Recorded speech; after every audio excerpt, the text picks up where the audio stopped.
Hi there, this is Gideon, and I'm really excited to share with you this third episode of Your Unique podcast, which is with my good friend Stefan Helbo, who lives in Perth, Australia, where I am right now. And we had a really good conversation about many things. And one of the questions that will be answered in this podcast is, why did he leave Denmark with only 2 pairs of socks? You will know during this interview and this talk that we had in his home here in Perth. And I'm really happy to share this with you and thankful for your support. Please subscribe to the channel. There will be a lot more podcasts and videos coming. And if you would like to listen to the first 2 episodes, the links are right below. The first one is with Dr. Shambu, who I had the pleasure of visiting in India, and my good friend Soren, who is a worldwide traveler and sailor that I travel with in New Zealand here in March of 2019. So enjoy this, and thank you for your support. So welcome to Your Unique podcast number 3, which is with my good friend Stefan Helbo. That's me. To give you a little bit of a context, if this is your first podcast or listening, the first podcast I did was with Dr. Shambu, which was an Ayurvedic doctor from India. The second podcast was with my another good friend Soren that I traveled New Zealand with, and who I'm currently writing his biography with. So those 2 will be posted underneath here, and I hope you will have a listen, because those 2 are really interesting people. So, how do I know you? Well, you tell me. Yeah, so I actually met Stefan, must be, what's that now? 11 years ago. Something like that, yeah.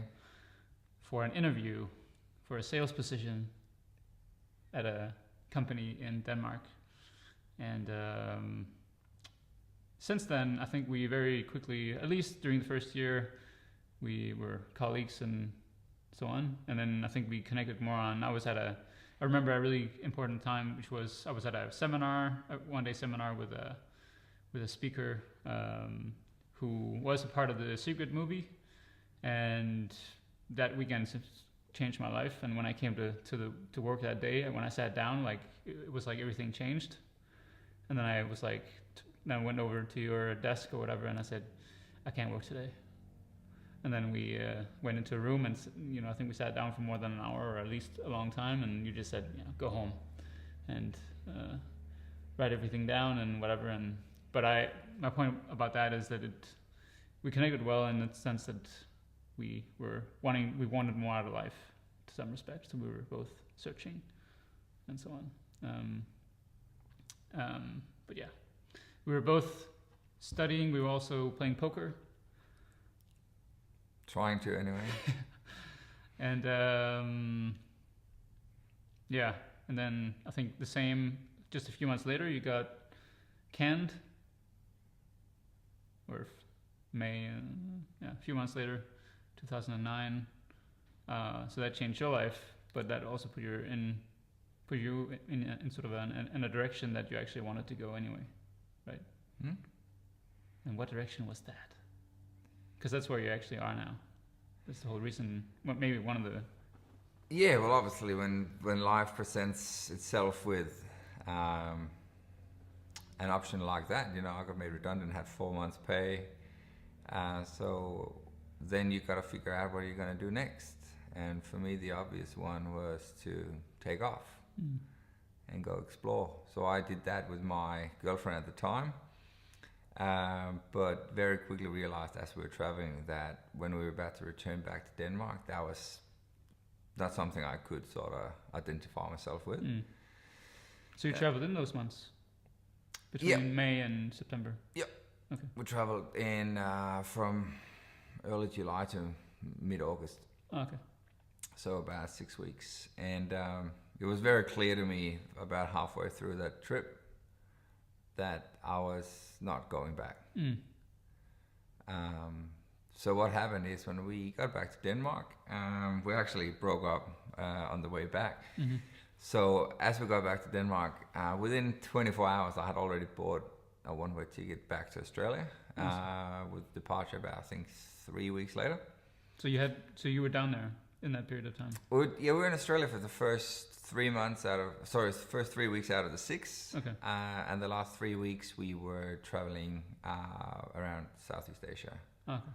So we were going to like Thailand, Malaysia and stuff.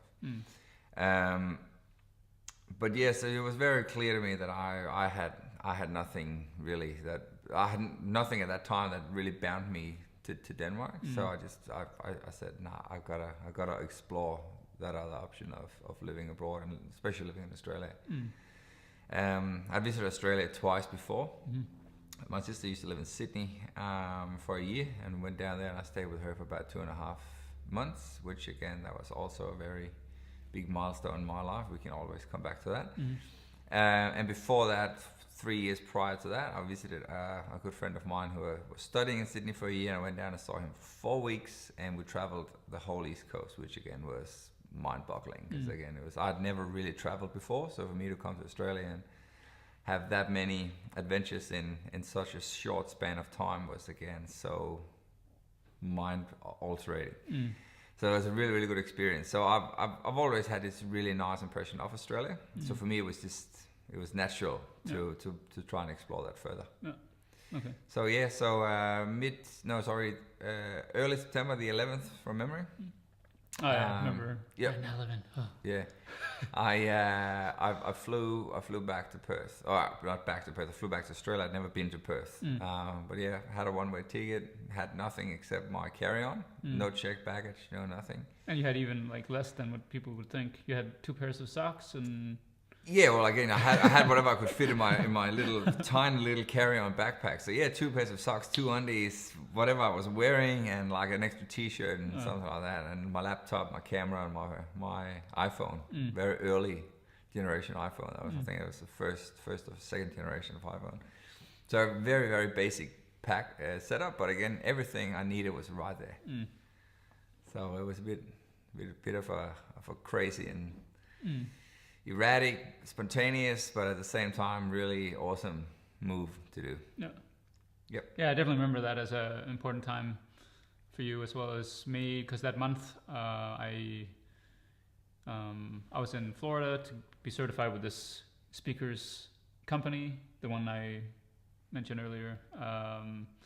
And regardless of how that went, I remember that I was reading The 4-Hour Workweek, which I know that you read, I think, around that same time as well, or at least maybe a bit earlier. Yeah, that was around, a bit earlier. Yeah. I read that around May. Yeah, and I remember like one of the questions was, what is the worst thing that can happen? Based both on like that idea as well as where I was in my life, because I was really getting tired of. I think when you left, there was definitely a lot of reason why I didn't have to be at that job anymore, because I think it was, I don't know, the friendship with you there was really important for me. And then that sort of, when you left, it seemed like you inspired me to sort of like think about what do I actually want to do, because I'm not going to live this way anymore, you know. Right. And then I remember going to that week in Florida and thinking about this a lot. I remember we had a couple of email exchanges as well in the airport when I was leaving again.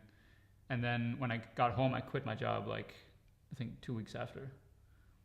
And then from that point on, I sort of like, okay, I'm leaving to go to Australia too, I guess.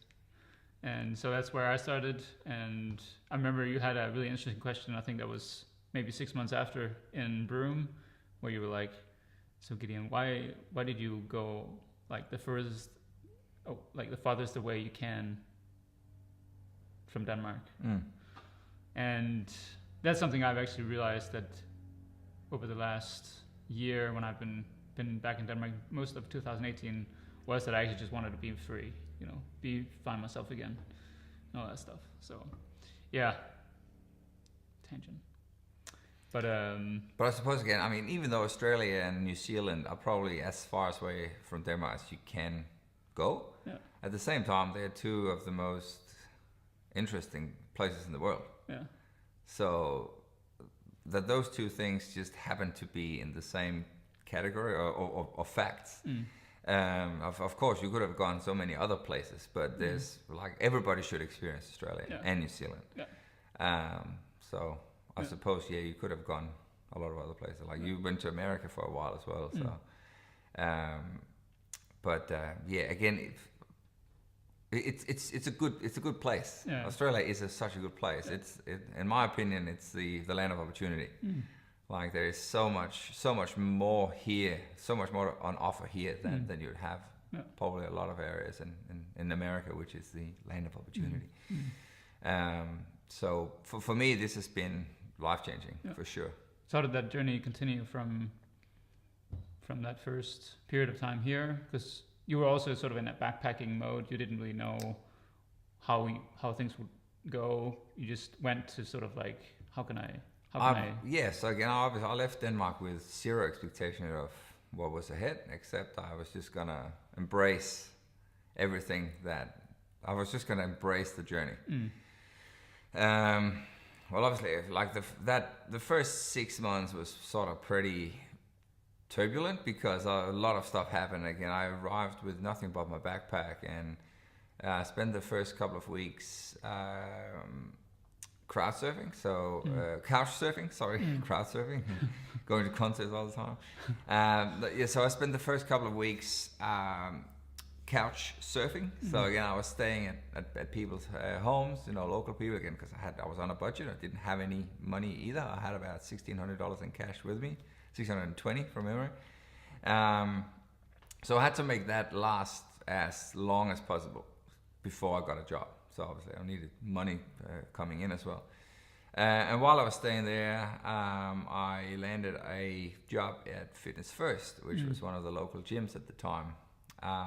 Horrible job, shitty pay, but that led me on to, when a door opens, a door shuts, another door opens. So while I was there, I got the opportunity to work as a bartender on Rottnest Island, which was a much more interesting job.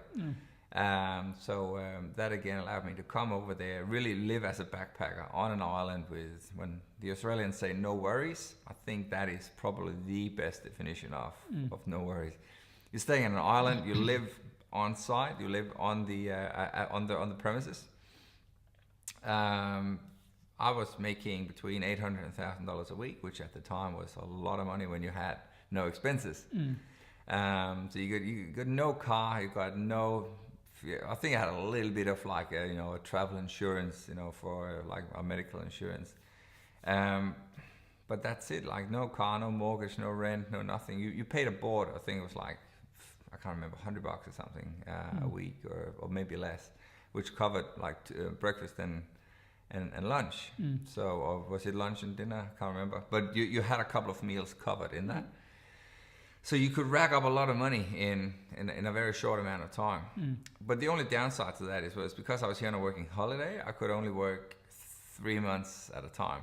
So 6 months at a time. So I started here in November and finished up in March. After that, went to Margaret River.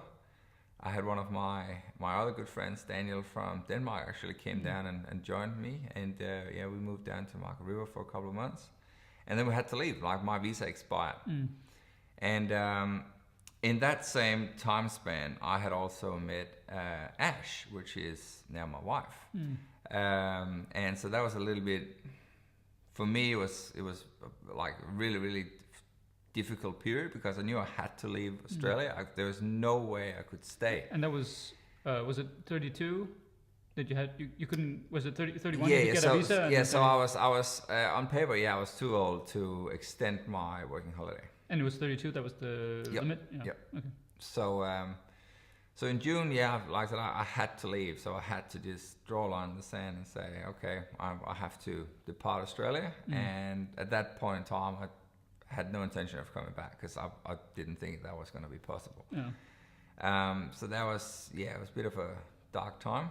But me and Daniel moved back to London. We did a couple of stops again through Bali and I think we only went through Bali, but we had a stop in Southeast Asia on the way back to London.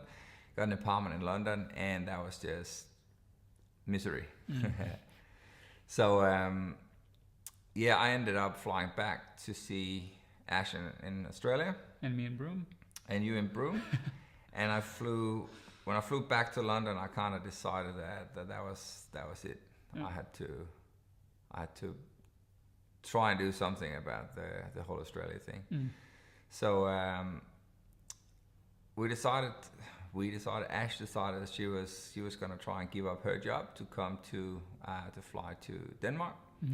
And we did that, and got married there and moved back to Australia about a year later. That's sort of the long story short. Traveled Europe for a couple of weeks. So that was in 2014? 2011. So we moved back here early 2012. Okay.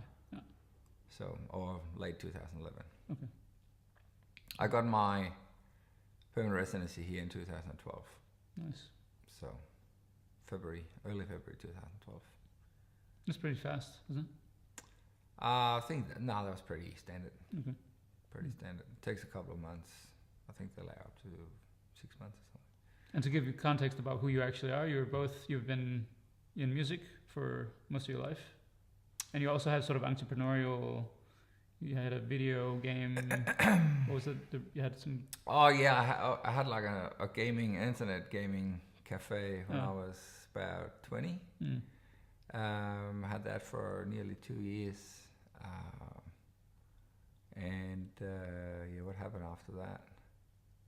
Was that before music? That was so after that, I started my sales career, if you like it, had an electronic shop in Denmark, and long story short, that shut down. I moved over to another shop, that shut down, and then I got the job where you and I met.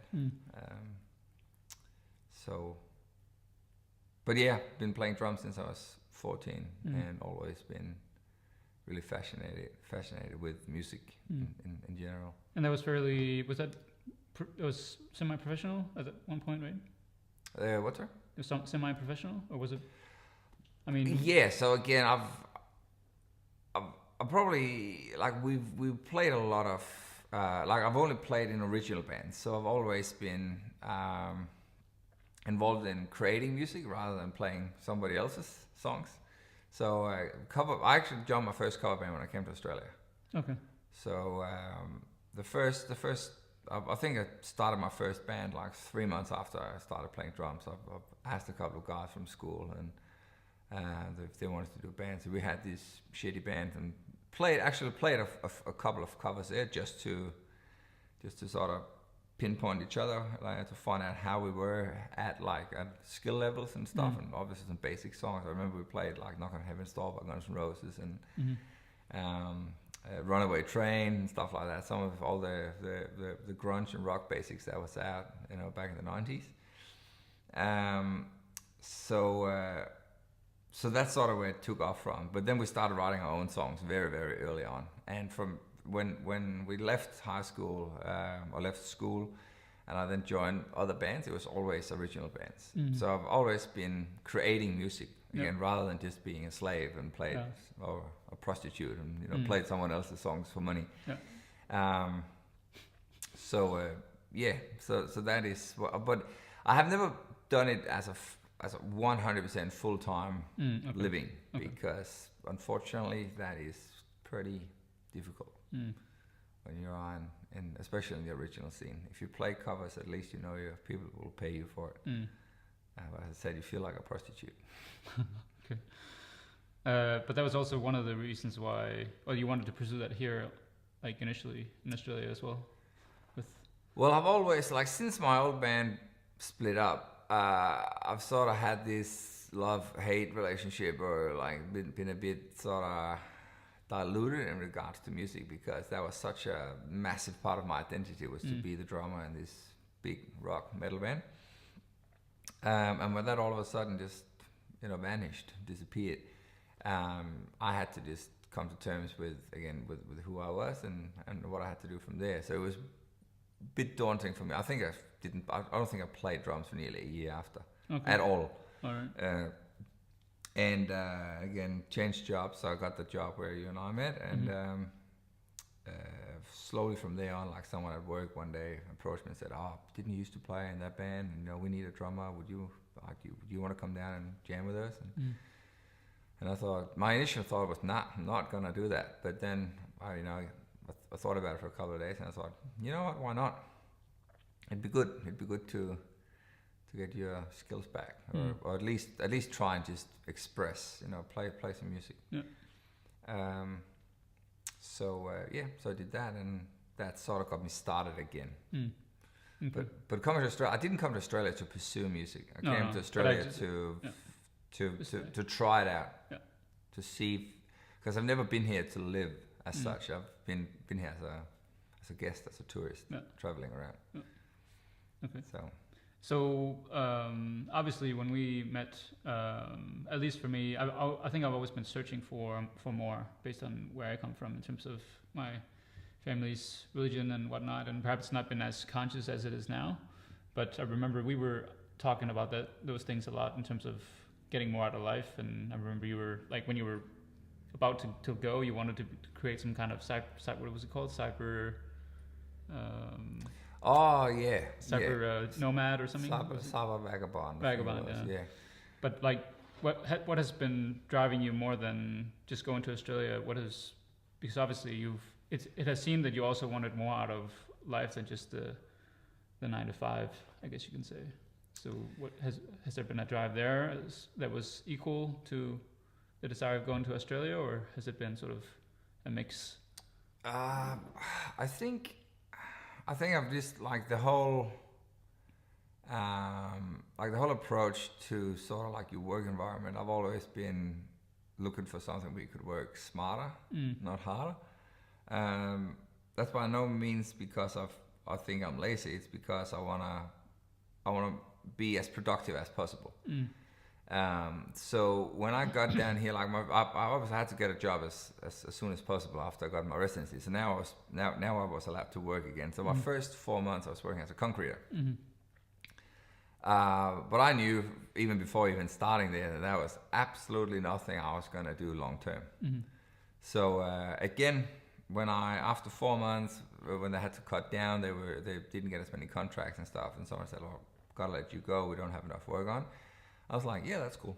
Like it was almost like a relief, because that again would force me to go and look for something else. Yeah. So I think coming home from work that day, or not going to work that day, I can't remember if it was. I just finished work that day.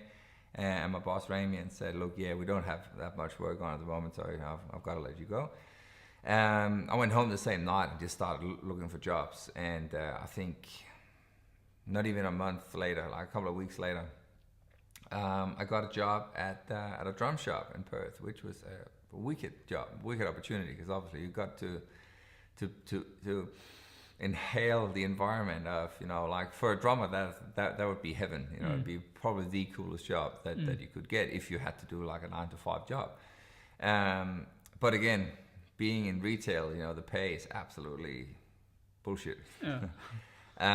So this was me, and like I think from memory, I think it was like 40 grand a year or something. So like really, really low end. But I was just looking at it as I get to be amongst drummers and drums all day. Yeah. But as soon as I started that, then I think 6 or 7 weeks later, that whole store nationwide went into receivership. So they were shutting down as well. So that again would have to force me to start looking for something else, which ultimately brought me to what I am doing today, which is sort of running my own design company, but subtracting to one of the local home builders. So the reason why I got that was because my manager at the time said that he knew someone that was working for one of the builders and was making good money and was really enjoying it, and had like working his own hours and like had the flexibility, and said, "I like that idea." Yeah. So sent out six job applications the same night as I found out we went into receivership, and got an interview the next day and started 2 days later. Awesome. So that mixed in well with both being, an entrepreneur type of.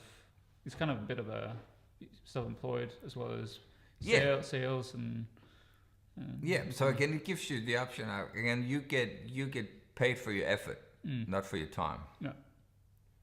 So you can decide. You can obviously put a lot of time into it, but if you don't put in the same effort into it, the reward will be according to your effort, to your personal effort. Like how much do you want to pursue the end goal, or pursue your max potential, like your max.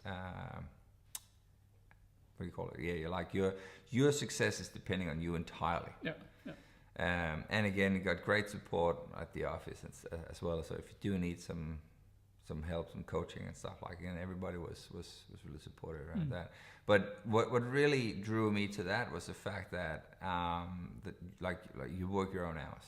So it's your company. So you decide again how many clients you want, how like if you can think outside the square, if you can go out and be proactive and get more clients into your company, and obviously those contracts would be billed by the company that I'm working for, then you can make as much money as you could potentially work for, if you know what I mean. So and back in the day when we first started, the economy was extremely strong in WA. The housing market was really, really good. So I knew I just had to learn the trade. I needed to learn building as a language, because I knew I have always been good at talking to people and good communication, people skills. I just needed to learn what it is I'm talking about now. I'm talking about, like I've been used to for the 6, 7, 8 years before that. I've either been talking about music, or I've been talking about laptops and digital cameras and stuff. Now I had to talk about ceiling heights and bricks and tiles and completely different. I knew nothing, absolutely nothing about that when I started. So for me, it was just the quicker I can pick that up, the quicker I can get up to speed and start performing at my peak. So that was, and I'm still doing that today. So cool. That is, like I said, it's been life-changing for us. Awesome. What else is there to say?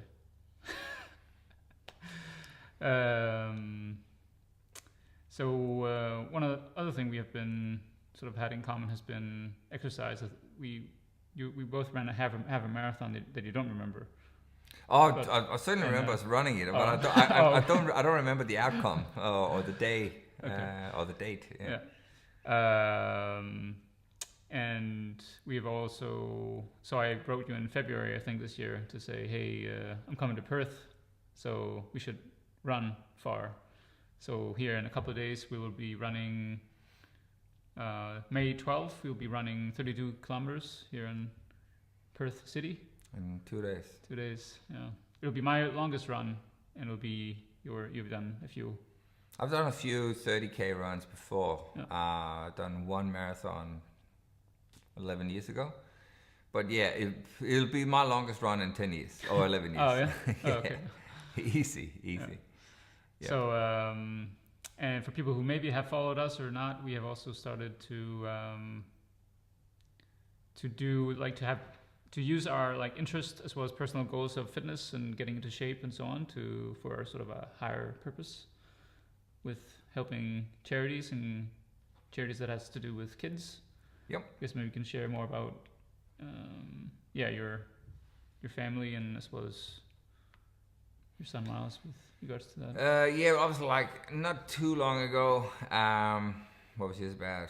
Probably this time last year, one of my good friends in Perth approached me and wanted to do a fundraiser for our family. He himself just started running and wanted to try and pursue that a bit more. So he wanted to raise some money for my youngest son, who has got a very rare chromosome variant. He's born with 3 extra X chromosomes, which is stupid rare. It's like 1 in 100,000 boys. Rare. And the only set of experts that specializes in chromosome variants are located in Maryland in America. So he wanted to try and get us over to see them. They have an annual conference. So we sat down and we had a quick chat about numbers and how much it would be, and I thought it's probably going to be in excess of 10 grand easy. You know, like flights alone for the whole family would be about 6. Mm-hmm. Then you know you got to have accommodation, you got to have food and car hire and all that stuff. So it was easy going to be 10, 12,000. So we set the goal at $12,000, and he started promoting it. He shot a little video, and the response to that was just phenomenal. And I think the first month or something, I think he raised like 3 grand or something. Oh. And after I think 2 or 3 months, we had about $5,000. Oh. But then something happened. In January, we were supposed to go in July this year because that's when the conference was. So we found out in December, that they were actually flying to Australia. So they were coming to Brisbane for the first time ever. Mm-hmm. And a couple of weeks later, we found out that Ash is, we found out back then that she was pregnant. She still is, but we found out that she was pregnant in January. And that's, again, completely eliminated the option of traveling anywhere in July because she'd be in her she'd be so close to her due date that you're not actually allowed to travel. And obviously flying to Brisbane is 4 hours, flying to Maryland is over 30. So having to bring two little boys, the logistics of that was just a little bit overwhelming. So for us to only to go to Brisbane and having at that point in time raised about $6,000, that 6 grand easily covered the tickets, the hotels, and spending money in car hire. I think everything came to just over 5,000. So that was just like, it was perfect. It was like it just was meant to be, kind of. And logistics by far being the biggest. So relieving. But that was amazing. Yeah. So to make the long story a little bit shorter, the reason why doing something for charity, when you decided, when you approached me and said if we should do a run together and try and raise some money, the first thing that came to mind was I gotta do something to pay that gesture forward. Johnny doesn't have any children yet, so even if he did, then if I were to repay it back to him, obviously we'd have to set something up. But how it just worked out perfectly here was because Miles, being a special needs child, goes to a local physiotherapy center. And has been going there since he was diagnosed at about 4 months of age. So I thought it would be ideal for me to approach them and ask if we could raise some money for them to help out, and again that way pay back to the community.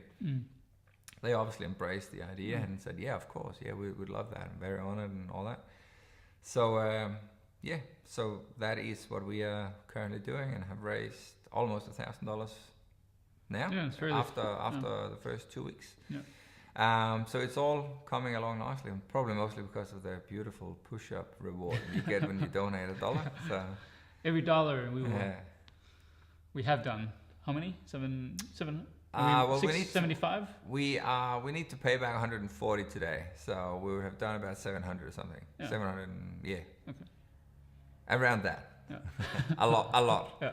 Yeah. But it's really fun. But not enough. Yeah.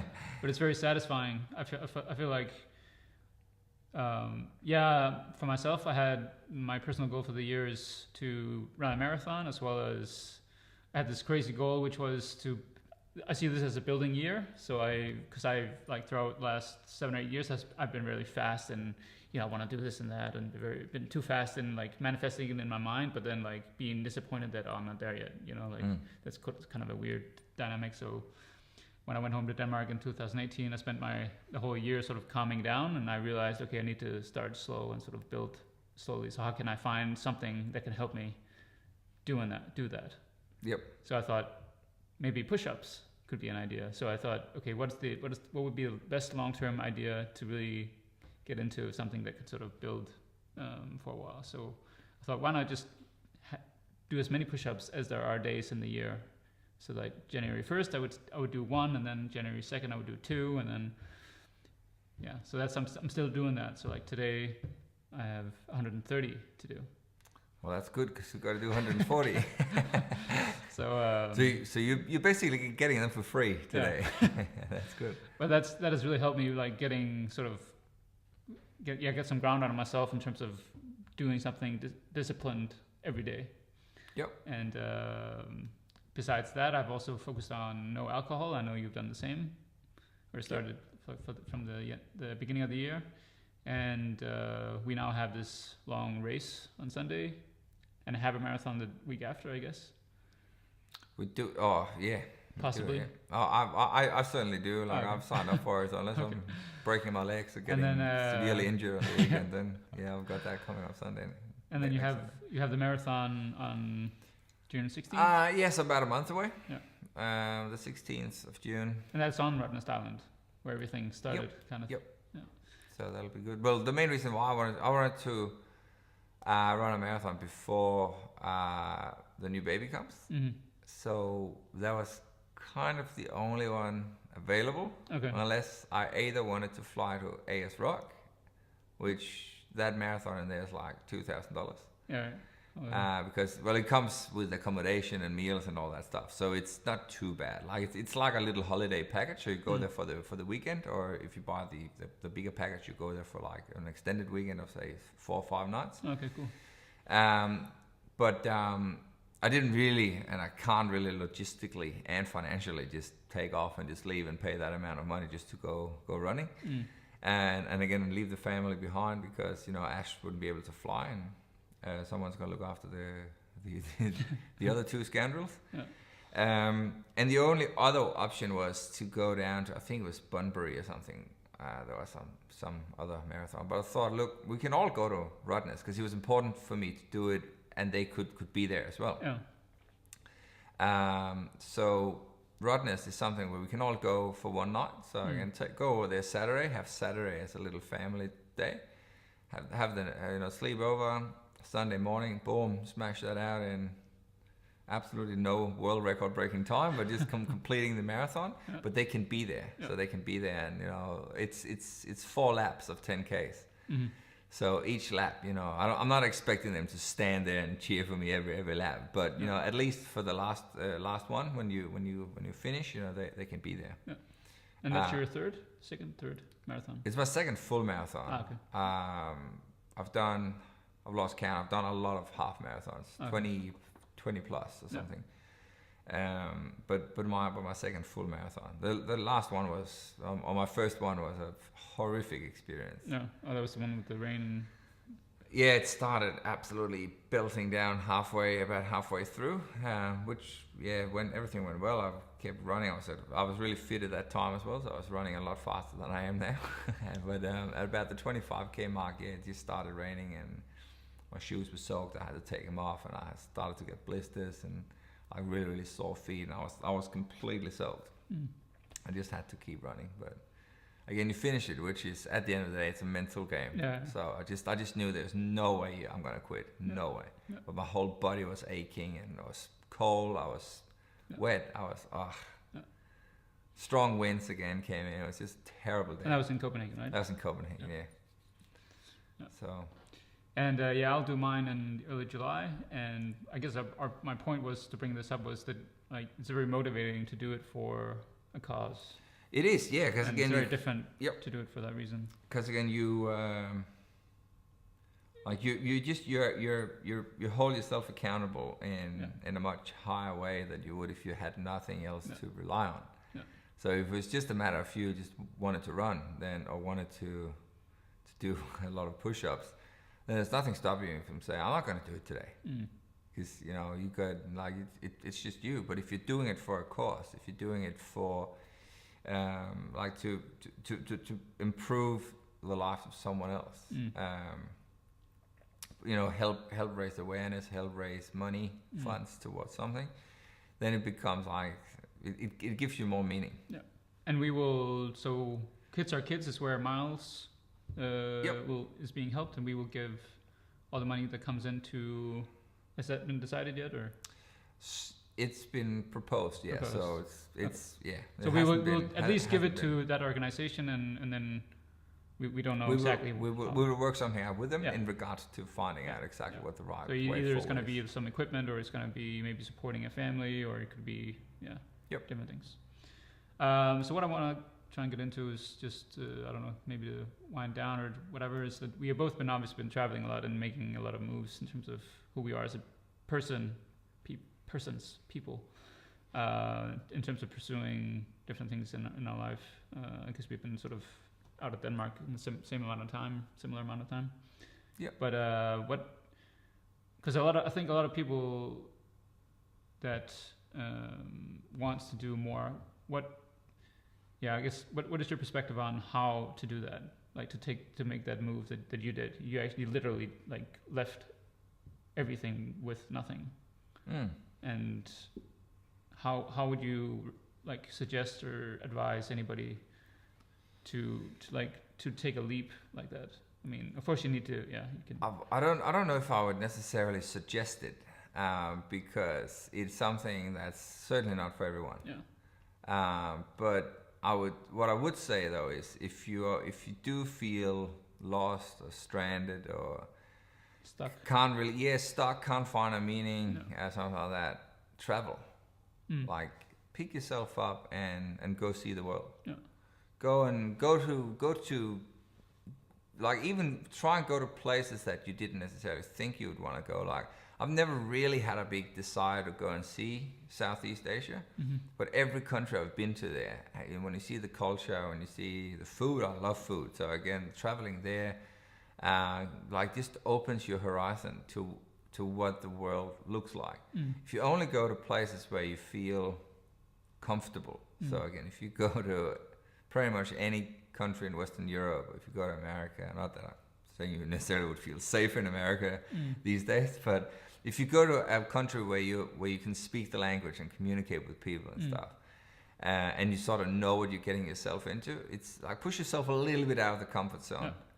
And another thing that I've found has been really could be helpful as well is like do something that scares you. So for me it was pretty scary, but at the same time it was that good excitement, like good stress, like to just leave with just a backpack and 1,620 Australian dollars in my pocket and just leave, because I knew I was dead set. I knew everything will be fine. I'm gonna have a great adventure. And again, what's the worst that can happen? No matter what happens, it's gonna be cool. Everything's gonna be fine in the end. There's a good old saying that if it's not okay, everything will be okay in the end. If it's not okay, it's not the end. And I just left with that mindset. So if people feel that they are stuck, or if they in one way or the other don't know what to do, say for instance, if you just finished high school or you got fired from your job and stuff, unless you got something that emotionally attaches you to where you are, so kids or family or something like that, then 100% I would say travel. Take yourself out of the context, out of the equation, and leave with an open mind, knowing that whatever happens, and be open to that. Because what I feel like so many people are doing these days, and so many like the system, like what teaches us how to plan and conform within the standard boundaries that we know. Get an education, get a job, work for 40 years, have a pension, retire, and go on holidays once a year and all that stuff. And that's fine. That works for a lot of the vast majority of people. It works well for them. But for those that don't really see themselves fit into that box, there are other ways. And again, what's the worst that can happen?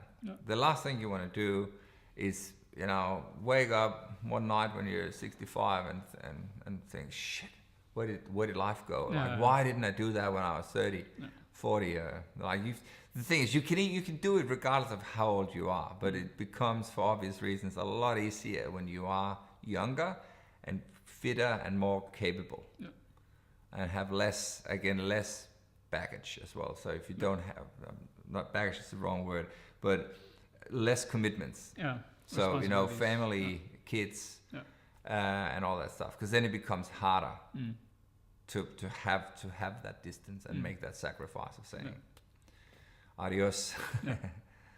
I remember when I left, I probably didn't know exactly why I left, other than I sort of just wanted a different type of life. And I remember we had a conversation up when I found a farm where I spent a lot of time for the first, I guess 5 months, where we talked about that expectations are sort of like expecting something is brings disappointments. Yeah, always. always. We said that, and like having the trust in that things will be okay and work out. That has helped me a lot in the beginning of my travels, just to understand that that nothing will be exactly as you want it, but like trust that it will just work out. And the more that mindset has really been good. The more people plan, the more they potentially set themselves up for failure. Because it's one of the nothing will ever. So everything will never go as planned. Yeah. There will always be some aspects that will be crumbling or not go as planned. So the more you can plan that you're 100% in control of, your strike rate will be exponentially higher than by the time you start planning that involves other people.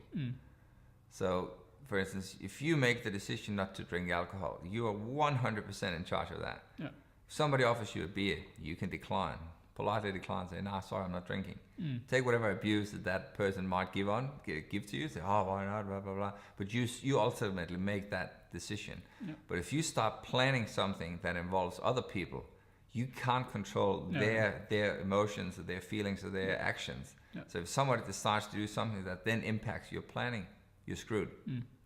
Or you will fail, like it won't go as planned. Yeah. So the more you start planning, or the more you plan ahead, the more you can, the higher percentage of that planning you do. If you can do that ultimately only comes back on you. Like I said, the easier it is to succeed. But again, set yourself goals that are achievable. Like, for instance, I know that you're talking about you wanted to do an Ironman. Don't do an Ironman tomorrow. Yeah. Like, make sure you have the appropriate steps there. But if you keep pursuing that, of course you're going to do an Ironman. There's no doubt about that. And that's again why if you want to, it's no different than, say, building a business or something. You've got to have your small steps to get there. You've got to practice. Yeah. You got to do the push-ups. That's essentially what it is. Yeah, push-ups. Or get some mileage in if you want to run, or if you want to do an Ironman, start swimming a little bit here and there. Jump on a road bike and go for a trip and increase that over time. Go longer and farther and faster and stuff. Same as again if you're building a business, get inspired, and surround yourself with people that give you information you need, but set yourself goals. Like, what do I need to get from where I am now to the next close goal? So for instance, like as we discussed, like you have your crazy push-up goals. I have a goal this year, or hopefully before the baby comes, I want to try and drop down to 10% body fat. So that will be by far my hardest challenge, because that again, not only solely 100% relies on me. So again, I'm in charge of the success. I do not, I cannot blame anyone else but myself if I don't succeed. Yeah. Because if somebody, when we go to like family events, we got Mother's Day coming up on Sunday, and a lot of birthdays and stuff. When we go there and people offer you cake and fatty food, or food that this is not good for you, you can decline. Yeah. You can politely say, "Look, I'm sorry, but I'm actually trying to achieve a goal." But if you choose to eat it, then you choose to eat it. Yeah. And then you'd be okay with that. And then just know, okay, on Sunday I probably won't give a shit, because I have done I'm going to do probably potentially 3.5 hour run. So I need some calories. But all I'm saying is, you're in charge. You can plan ahead. You can say, okay, cool, where's my starting point? Do a body measure. Okay, I've got 13.5% body fat. My next goal is, what's achievable? So in 2 weeks' time, I'm not going to be at 10%. 2 weeks' time, I might be able to drop 0.2, 0.5%. So how do I get from here to here? Once you're here, how do I get from here to here? Like, you constantly have those small goals. Exactly the same as say when you are building a business or a charity or anything else, like you take it in increments. And that is so important to achieve success, because otherwise, as you mentioned yourself earlier in life, you said you're gonna burn out because you expect everything to happen right now, but it doesn't. It's usually because you're missing the map. You don't have your navigation to what direction to go. So, and that again is something, that good old question, like what would you go back in time and tell your younger self? That is 100% something that I have learned with age, getting older.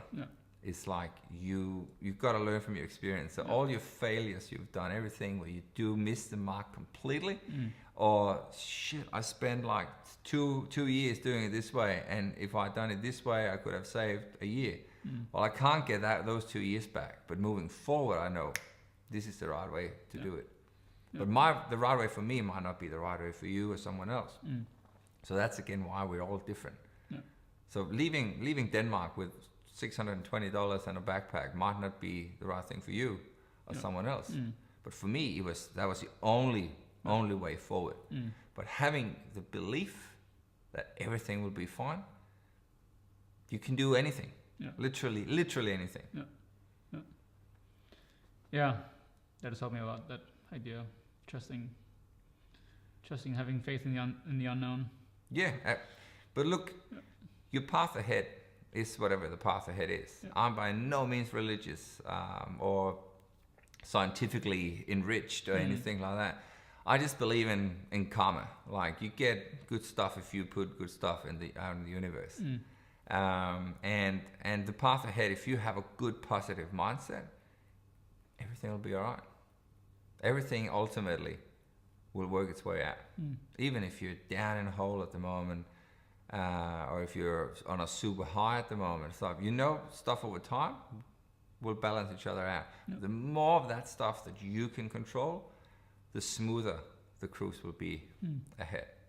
So all the stuff that you can affect in your daily life. So again, whether it's for breakfast, if you have, eggs and toast, or if you have, a big fat cake, or if you had oats and raisins, or like whatever you have for breakfast, or whatever you eat during the day, or whatever you do during the day, or exercise, or don't exercise, you're in control of that. So make that something that you know is gonna make you happy. A really good thing, for instance, that I've adapted in pretty much since the beginning of the year, since we found out Ash was pregnant, is, and this has been really good advice for myself, but now also something that I'm actually trying to share out, is I have a couple of what I call like silos or boxes I need to tick every day. I need them filled up. So I need my exercise done. I need some family time. I obviously need some work, but I also need to have my hobby. So my hobby, except for fitness, is my music. But for me to live a really, really hectic and really, really busy life, which I do, I'm the sole provider for the family. So first of all, I got to make sure that I do work. I got to make sure I get money coming in to the family, to the business. Family time, working my own hours, allows me to work a lot of my hours from home. So that again, Kingsley being in school full time, that those hours ideally should be either on the weekends or after hours.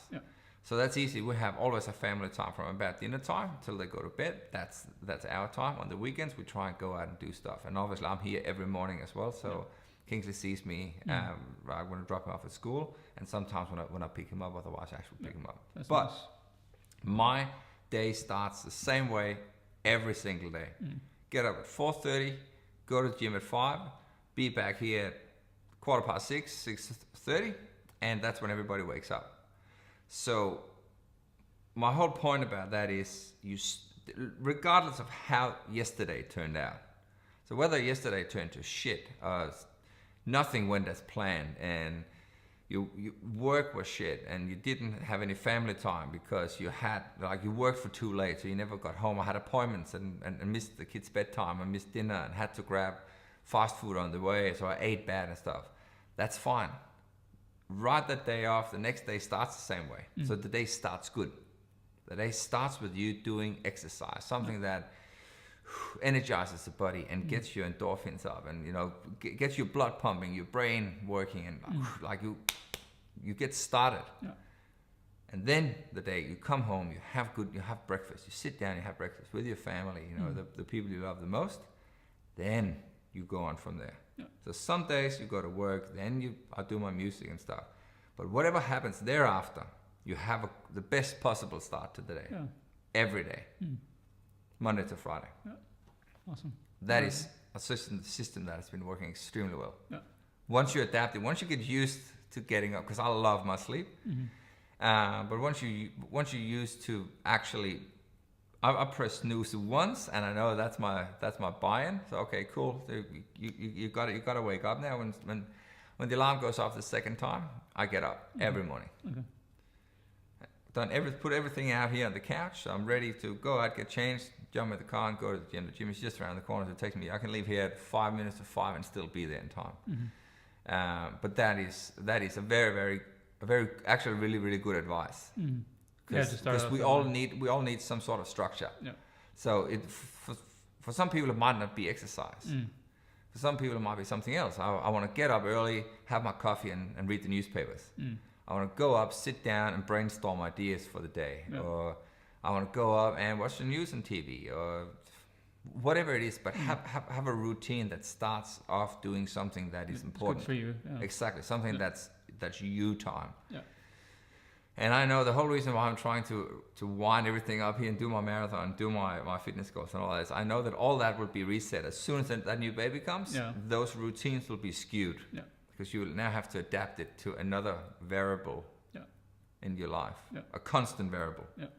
So something that will always be there, but it'll change over time. So as that person grows or gets different routines, but the first probably 6 to 12 months, you got to find out where that baby's routine sit, and you have to adjust your life around that. Yeah. So that'll be interesting. So right now, if I can get as much done in the next 4 months, the better.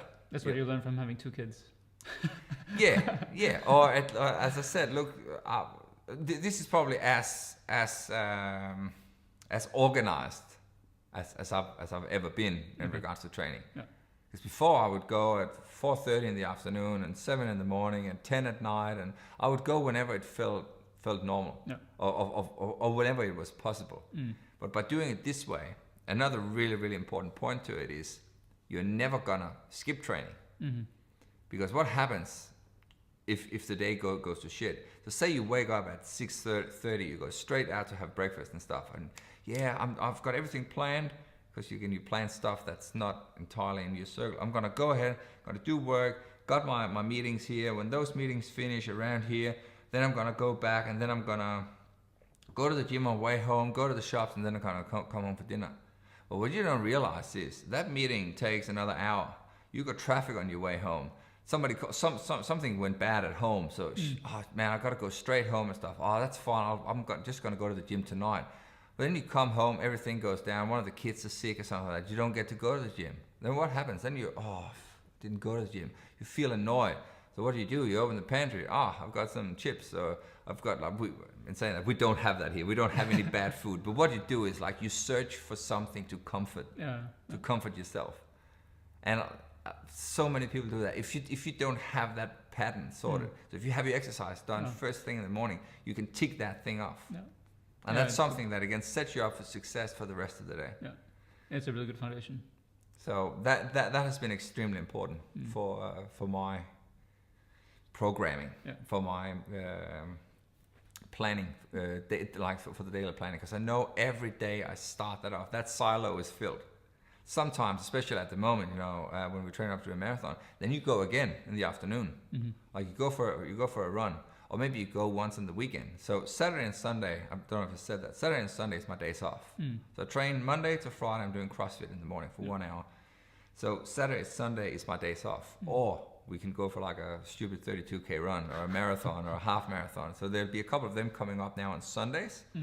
But sometimes during the week, when you're training up to do a long run, you need those small runs too. So that means you actually go again for half an hour, 45 to an hour during the week as well, once or twice.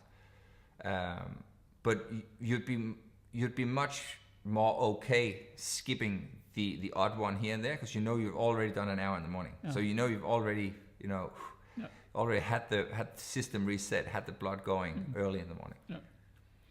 So yeah, maybe we should wind down. But what would be the long-term goals for you, or what does your life look like long-term in terms of, could be business, family, fitness?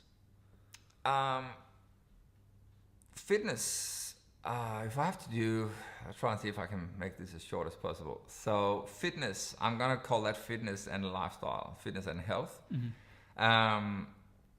I find what I'm doing at the moment is really sustainable. For the first time ever, again, when you have that experience as you get older, this is a system that works extremely well.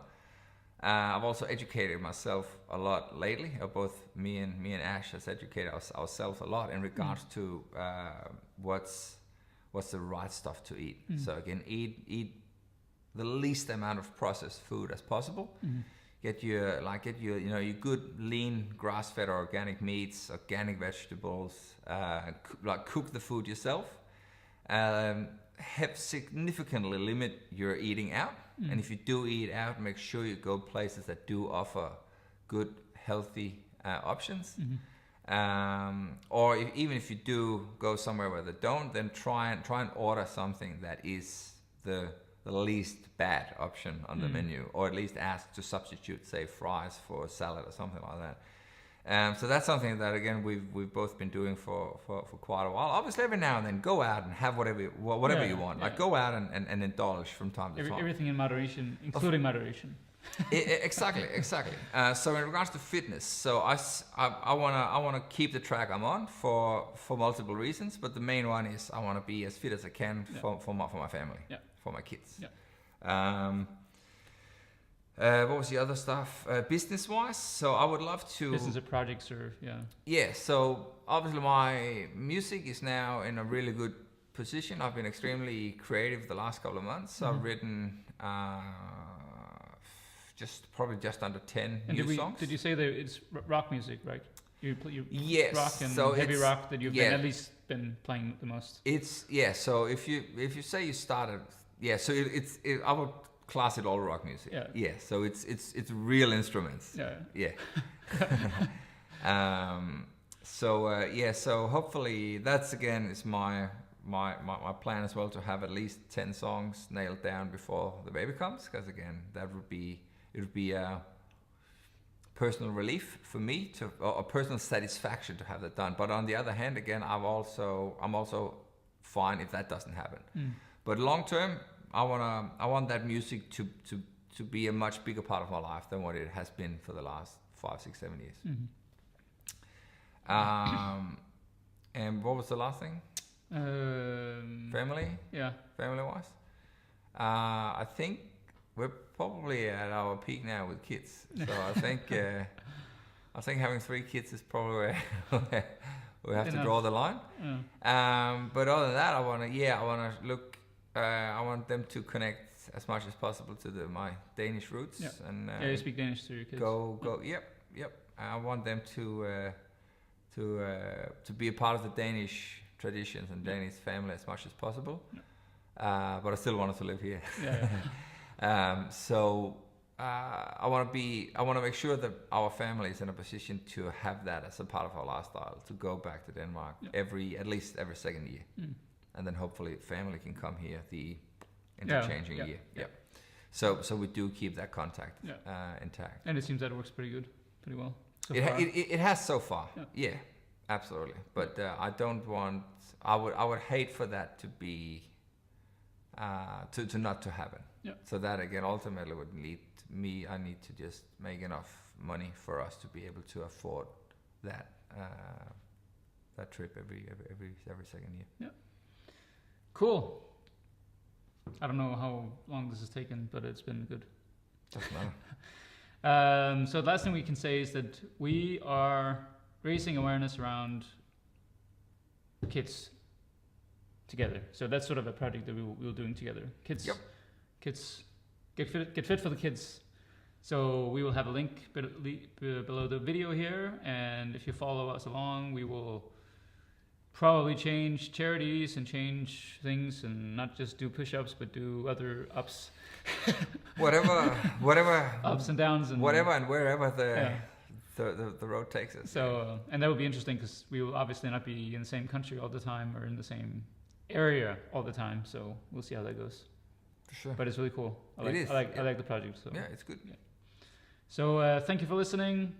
This has been a good conversation. And what else? Anything? No, I think that's it. Mm. Sounds good. Check out if you're gonna put some links up for the Facebook page and Instagram and all that. Yeah. Then happy days. Cool. Thanks for listening. Thanks, guys. Ciao. Thank you very much for watching this entire episode. I really appreciate your support. I hope you really got something out of it, some inspiration, and perhaps it could fire you up to do anything you want in life, to jump out and travel somewhere, do something. And if you would like to support our cause, you can do that right below. And support with a subscribe to this channel, because there will be a lot more information, content, and podcasts coming in the future. And I will love for you to share that, because I will be traveling a lot, I will be meeting a lot of different people, and there will be a lot to share with you. So thank you, and until next time, may you be well and safe on your unique journey.